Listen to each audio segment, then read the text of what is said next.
Behind the Fourth Plenary Session lies a story the world hasn't been told. Xi has already given up his positions. The reformist faction has won. So the question now is, who will rise to take his place? And where will this new leadership take China next?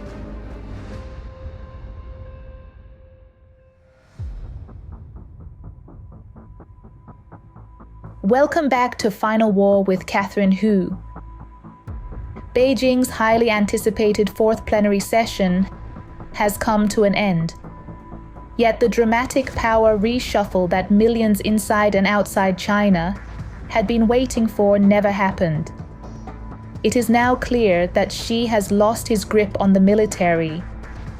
But on the surface, he still holds his 3 official titles. So what's really going on?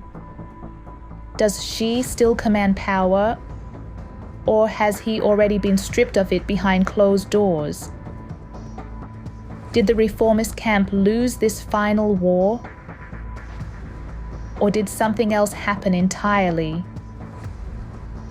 If you've been asking these questions, this episode is for you. What we've learned from inside the Fourth Plenary Session may finally lift the veil on one of Beijing's biggest secrets.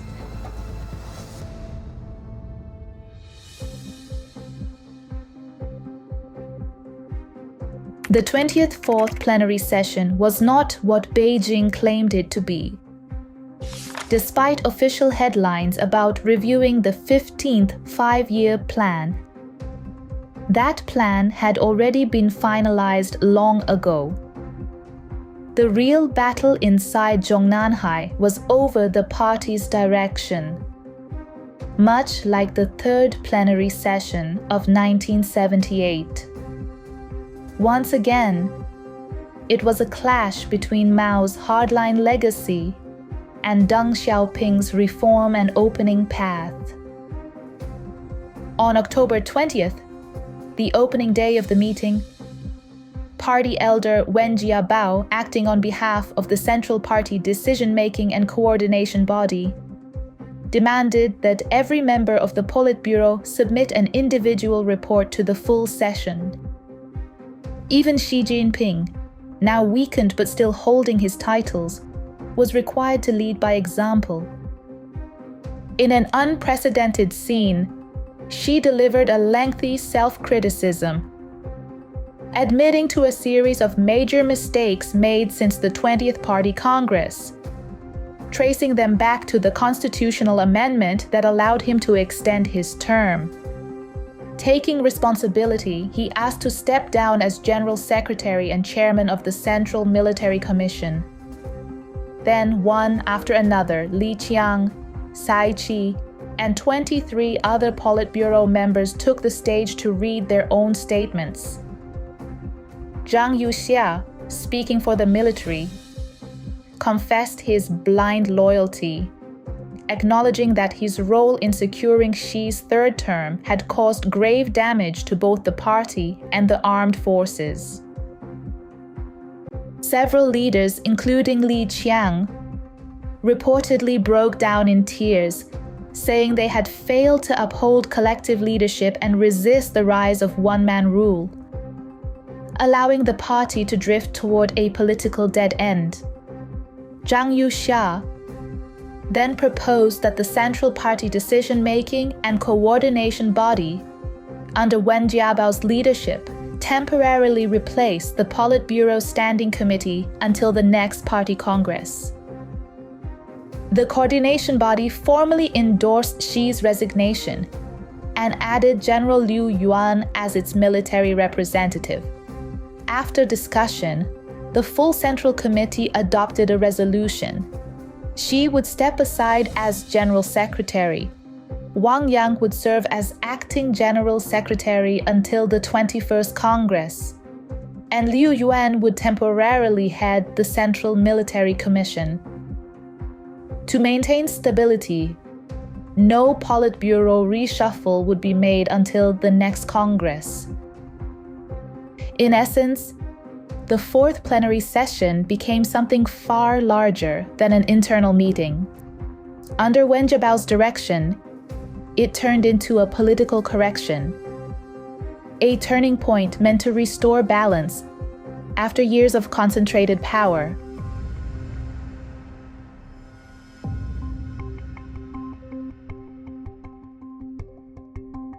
According to Wen Jiabao, the anti-corruption campaign that began after the 18th Party Congress was necessary at first, but by the 19th, it had turned into a political weapon.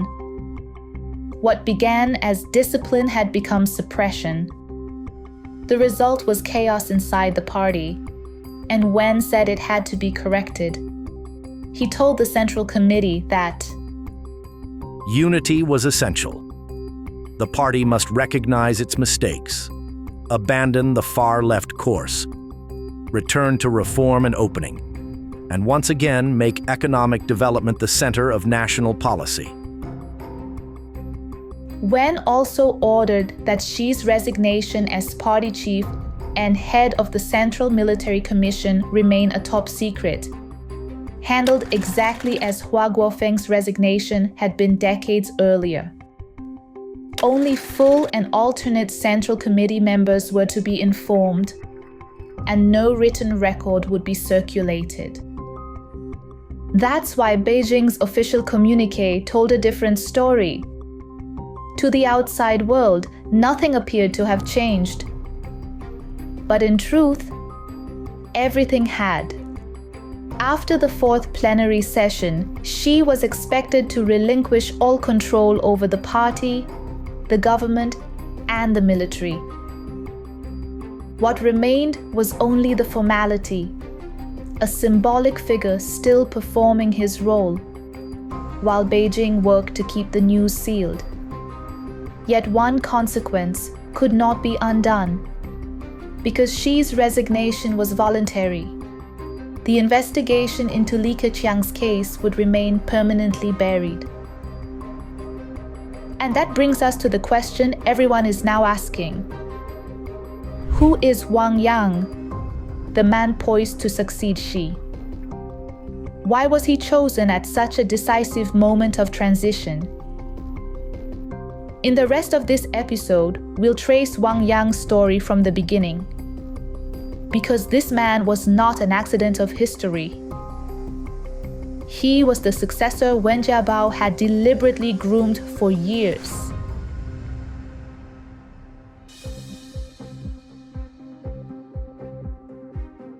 It was Wen Jiabao who lifted Wang Yang from provincial obscurity in Anhui and charted his political ascent. He sent Wang to Beijing for central exposure, then to Zhongqing and Guangdong province to prove his leadership. Inside closed meetings, Wen called Wang his most trusted reformist heir. But politics rarely follows design. After the 18th Party Congress in 2012, Xi emerged as the compromise candidate among competing factions, becoming both General Secretary and State Chairman. Li Keqiang, representing the Youth League faction, took the premiership, while Wang Yang, caught in factional crossfire, was left out of the top circle. Instead of joining the Politburo Standing Committee, he was assigned as Vice Premier overseeing economic affairs. Wen Jiabao's careful plan collapsed in an instant. History's irony soon returned. Two reformists, once sidelined for their ideas, gradually re-emerged near the core of power.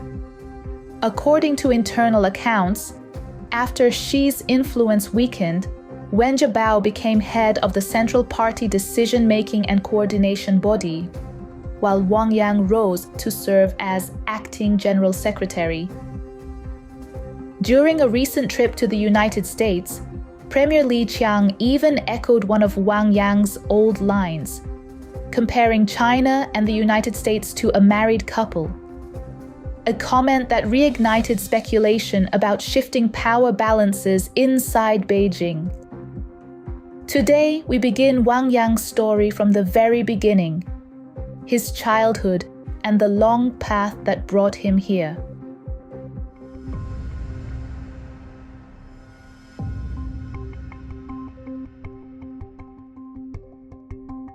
Wang Yang was born in 1955 in a small village in Suzhou City, Anhui Province. His father died young, and his mother raised 3 children alone in deep poverty. As the eldest son, Wang began pulling a handcart at the age of 8 to help support the family. Villagers later recalled that he crawled out of the mud. At 17, Wang left high school before graduation to take his late father's job at a local food factory. Through energy and discipline, he became a workshop manager within a few years, and soon married Zhu Ma Li, the daughter of a deputy regional commissioner. The marriage gave him his first political lift. In 1976, he was transferred to a local cadre training school to teach ideology, later promoted to deputy head of the teaching office and a member of the party committee. When the party began promoting younger cadres in 1979, Wang was selected to study political economy at the Central Party School, a turning point that set him apart from his peers. From 1981 to 1984, he advanced quickly through the Communist Youth League, rising to deputy secretary of the Anhui Provincial Committee. Early on, he developed a reputation as a bold and pragmatic reformer. In 1988, at only 33, Wang Yang became mayor of Tongling City, Anhui Province, making him the youngest city mayor in China. It was a turbulent time. Economic reforms had begun, but the dual pricing system had bred corruption and inflation. Wang launched a bold initiative known as Breaking the 3 Irons, dismantling the iron rice bowl, the iron chair, and the iron wage. The reform caused unrest in state enterprises, but made Tongling City a national model and established Wang's reputation as a fearless innovator. After the Tiananmen crackdown of 1989, reformists across the country were purged and economic liberalization stalled. Yet Wang Yang defied the political mood. In 1991, he published a long essay titled "Wake Up, Tongling," calling for the end of central planning and the liberation of thought. History will not allow us to keep sleeping on the pillow of the planned economy. We must break through ideological boundaries. His outspokenness drew the attention of Deng Xiaoping's reform team, eager to restore legitimacy after years of stagnation. People's Daily praised Tongling's reforms, and during Deng's southern tour in 1992, he met Wang personally. Impressed by the young mayor's drive and amused by his boyish face, Deng called him the baby-face mayor. In 1993, at just 38, Wang Yang was promoted to vice governor of Anhui Province, in charge of trade and industry, the youngest in the country. Rumor had it that Deng entrusted Wang's future to Hu Jintao, marking him as one of the next generation of reformist leaders.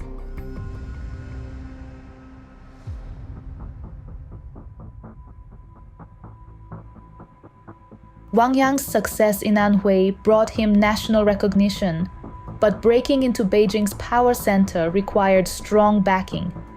That turning point came from Wen Jiabao. In 1999, Wang was appointed Deputy Director of the State Planning Commission, taking part in national economic reform and industrial policy. The appointment was widely seen as Wen's personal recommendation. At the time, Wen had just become vice premier and was already viewed as Zhu Rongji's successor. He admired pragmatic reformers with technical expertise. Wang fit that mold perfectly. When Wen Jiabao became premier in 2003, Wang was promoted to Deputy Secretary General of the State Council, a ministerial-level position overseeing the council's daily operations. The move confirmed Wen's trust. He regarded Wang not merely as a capable official, but as a political ally, a reformist in both spirit and vision. In late 2005, Wang was sent to Chongqing as party secretary, the city's top position. Early in 2006, he made headlines by asking local newspapers to move his coverage from the front page to page 2. It sent a message that leadership should focus on substance, not self-promotion. That same year, a severe drought hit Chongqing. During a visit to a farmer's market, one of Wang's aides told a woman vendor to stand while speaking to him. In front of the crowd, Wang grabbed a green pepper from her basket and threw it at the staffer, saying, "Why should ordinary people stand when speaking to us? We are the servants of the people. It's we who should be standing." The moment spread quickly and became part of Wang's legend, a leader unafraid to challenge arrogance and bureaucracy, a man still grounded in ordinary life.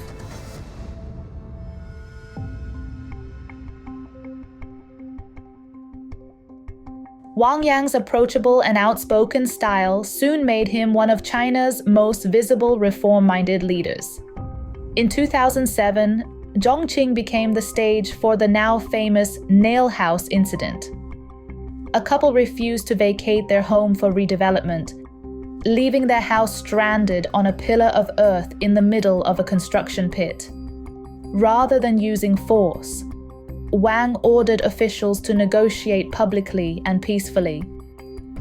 The case ended in compromise, without police intervention, a rare outcome in China at the time. The episode made Wang a symbol of a different kind of governance, one that valued transparency and dialogue over coercion. His method stood in sharp contrast to those later employed by Bo Xilai, whose Red campaign in Chongqing emphasized ideological control and heavy-handed law enforcement. After 2 years in Chongqing, Wang was transferred south to become party secretary of Guangdong province, a key post seen as a testing ground for national leaders. But his arrival in 2007 coincided with the global financial crisis. Guangdong, China's export powerhouse, faced massive factory closures as foreign demand collapsed. Instead of clinging to low-cost manufacturing, Wang advanced a plan to upgrade the province's economy, move labor-intensive industries to inland regions, and turn coastal areas toward high-tech manufacturing. Under his direction, Guangdong began shifting into sectors like electronics, automotive production, and biotechnology. His forward-looking policies earned him the nickname Little Wen Jiabao. With Wen Jiabao's support, Wang launched a sweeping anti-corruption drive and piloted an unprecedented asset disclosure system for officials. Wang's defining moment, however, came with the Wukan incident. When villagers in Wukan protested against corrupt local officials who had secretly sold communal land, the usual playbook called for police suppression. Instead, Wang took a different route. He allowed open reporting, dialogue, and eventually a free village election to replace local leaders. The decision stunned both domestic and foreign observers. For the first time in decades, a provincial party chief had allowed democratic procedures to resolve a mass protest. The event sealed Wang Yang's reputation as the leading figure of the party's reformist wing. Meanwhile, his Guangdong, open model stood in direct contrast to Bo Xilai's control model in Zhongqing, a duel that symbolized two competing paths for China's future. One leaning toward openness, the other toward ideological regression. Beneath the surface, it was also a struggle between factions, the Jiang Zemin camp and the Youth League faction, each fighting to shape the party's next generation of leadership.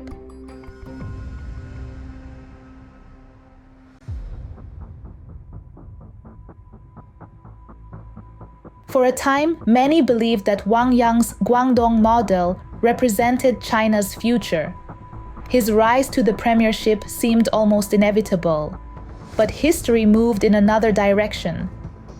The Jiang faction, seeking to block reformist influence, put forward Xi Jinping, a princeling with revolutionary lineage, as a compromise candidate. His unexpected promotion upended the carefully balanced succession plan designed by Hu Jintao and Wen Jiabao, and crushed Wang Yang's hopes of becoming premier. Inside the party, everyone knew that Hu Jintao was grooming Li Keqiang to succeed him as general secretary, while Wen was preparing Wang Yang to succeed him as premier. Their plans symbolized a continuation of the Hu-Wen model, a pragmatic and reform-oriented approach to governance. But as Bo Xilai, the ambitious princeling known for his populist nationalism, threw himself into the race, the internal struggle reached a breaking point. The competing factions needed a middle ground. Xi's rise was that compromise. He seemed harmless enough to everyone, a figure who could stabilize the system while keeping real reform at bay. That compromise, however, redrew China's entire power structure. Bo Xilai was removed, Xi took the top post, Li Keqiang was demoted to number 2, and Wang Yang's path vanished. Wang's political rise was delayed until the 19th Party Congress, when he became chairman of the Chinese People's Political Consultative Conference, CPPCC, a largely ceremonial position often described as the decorative role. For a man once seen as China's future premier, it was a clear demotion. Wen Jiabao's broader reform agenda suffered the same fate. As Xi consolidated control, China entered an era defined by centralization and ideology. Wang Yang's reformist legacy became a liability. Wang and Xi were, by nature, opposites. One a cautious reformer seeking openness, the other a leader focused on control and political orthodoxy. Their conflict was not personal, it was structural, and it was inevitable.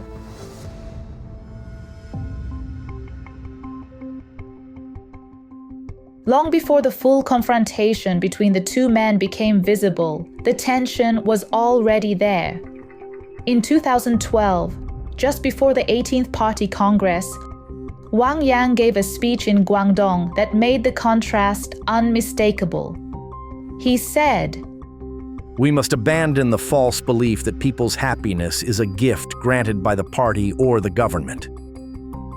It was a direct challenge to the central idea Xi would later impose, that the party must lead and define everything. From that moment, Xi viewed Wang with suspicion as a reformist voice that could undermine his political narrative. When Xi consolidated control, the reformist camp began to disappear.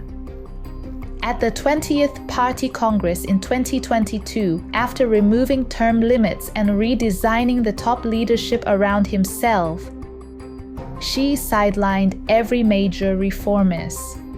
Both Li Keqiang and Wang Yang, though only 67, were retired under the guise of age limits. It was an exit that symbolized the end of an era.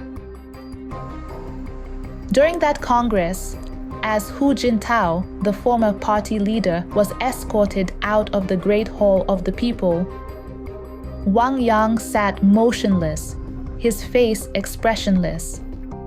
That image became an emblem of quiet defeat. For those who once believed in gradual reform, it was the moment they realized that the system they had tried to fix had already turned against them. In early 2023, at the National People's Congress, Li Keqiang delivered his final report. As she walked past him, the two exchanged only a brief handshake without eye contact. Wang, standing nearby, turned his head away. The gesture spoke louder than words. The divide between she and the old reformist circle had become absolute. After stepping down, Wang withdrew completely from public life. He moved his mother to Beijing to care for her and stopped meeting visitors. In May 2023, Singtao Daily released a short video showing Wang chatting softly with his wheelchair-bound mother. The release was anything but accidental. Many saw it as a quiet message, a signal that Wang had no political ambitions left and wished to stay out of the struggle. But fate, as always in Chinese politics, had other plans. In mid-2024, during a high-level meeting, she reportedly suffered a sudden health crisis. Within days, General Zhang Yuxia moved to reassert control over the military. Soon after, senior reformist elders, led by Wen Jiabao, visited Wang 3 times to persuade him to return to public life. Reluctantly, he agreed, emerging once more as a central figure in what many now call the post-Xi landscape. Wen Jiabao and Wang Yang, 2 reformers once cast aside, have now returned to the center of power. An irony of history that few could have imagined. In many ways, the reformist vision, represented by Wen Jiabao and Wang Yang, offers the only path forward for China's political future. If they can withstand the pressure and guide a peaceful transformation from within, one that moves the system toward openness and reform, then the storm now gathering over China might not strike with its full force. For millions still trapped inside the party's machinery, that change could mean a chance at freedom, or at least a path to survival. For now, all we can do is watch and wait to see how history unfolds. Get the real story behind the CCP's shifting power games and see where US-China relations are headed next. Support the vision of a new China without communism. Subscribe now and join us in bringing the truth to light.